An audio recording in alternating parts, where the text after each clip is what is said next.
امجد فرید صابری پاکستانی صوفی قوال، نعت خواں اور گلوکار تھے۔ آپ 23 دسمبر 1976 کو کراچی میں صابری برادران کے ایک قوال گھرانے میں پیدا ہوئے۔ آپ غلام فرید صابری قوال کے بیٹے تھے اور مقبول احمد صابری کے بھتیجے تھے۔ بہن بھائیوں میں آپ کا 8واں نمبر تھا، جنہوں نے اپنے والد کی وراثت کو آگے بڑھاتے ہوئے قوالی کو بام عروج تک پہنچایا۔ امجد فرید صابری کا شمار موجودہ دور کے مشہور قوالوں میں ہوتا ہے۔ آپ نے اپنے والد غلام فرید صابری اور چاچا مقبول احمد صابری کی سرپرستی میں خود کو بہترین قوال بنایا۔ اس سے اندازہ لگایا جا سکتا ہے کہ امجد صابری کی پرورش ان لوگوں کے ہاتھوں ہوئی جنہوں نے اپنے فن میں بہت مہارت حاصل کی تھی۔ امجد صابری نے فن قوالی اپنے والد سے 9 سال کی عمر میں سیکھنا شروع کیا اور 1988 میں 12 سال کی عمر میں پہلی بار اسٹیج پر پرفارمنس دی۔ یہ سلسلہ انٹرمیڈیٹ تک چلتا رہا۔ اس دوران کالج اور اسکول کے فنکشنز میں آپ گانے گاتے اور والد کے ساتھ قوالی کی محفل میں شرکت کے لیے ملکی اور غیر ملکی دوروں پر جاتے۔ آپ چارٹرڈ اکاؤنٹنٹ بننے کے لیے آسٹریلیا گئے۔ وہاں 2 سیمسٹر ہی دیے تھے کہ 1994 میں ان کے والد انتقال فرما گئے، لہٰذا تعلیم کو ادھورا چھوڑ کر انہیں پاکستان آنا پڑا۔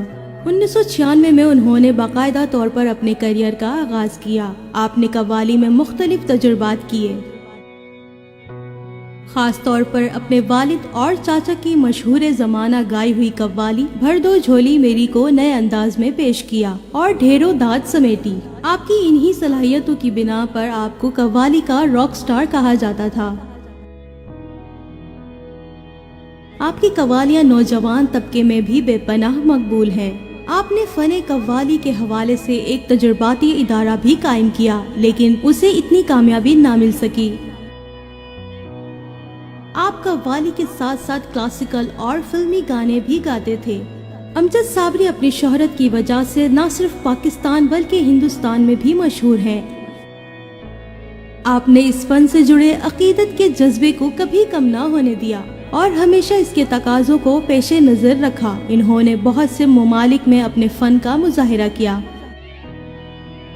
آپ نے ایک پشتون گھرانے میں اپنی پسند سے شادی کی۔ ان کے 2 بیٹے اور 2 بیٹیاں ہیں۔ آپ اپنی والدہ کے ہمراہ آخری وقت تک لیاقت آباد میں رہائش پذیر رہے۔ ان کے مکان کے آس پاس کی گلیوں میں ان کے خاندان کے دیگر افراد رہتے ہیں اور یہ گلیاں صابری قوال کے نام سے مشہور ہیں۔ وہ اسی علاقے میں پیدا ہوئے اور انہی گلیوں میں ان کا بچپن، لڑکپن اور جوانی کے ایام گزرے۔ اتنی شہرت اور دولت ہونے کے بعد بھی آپ نے کبھی دکھاوا نہیں کیا، نہ ہی رہائش بدلی۔ آپ کی طبیعت میں سادگی اور خوش مزاجی تھی۔ پاکستان کے اتنے بڑے فنکار امجد صابری کو 22 جون 2016 کو فائرنگ کر کے ہلاک کر دیا گیا۔ آپ کو ہزاروں سوگواروں کی موجودگی میں سپرد خاک کیا گیا۔ آپ کی آواز، آپ کا انداز اور آپ کی قوالیاں ہمیشہ آپ کے چاہنے والوں میں مقبول رہیں گی۔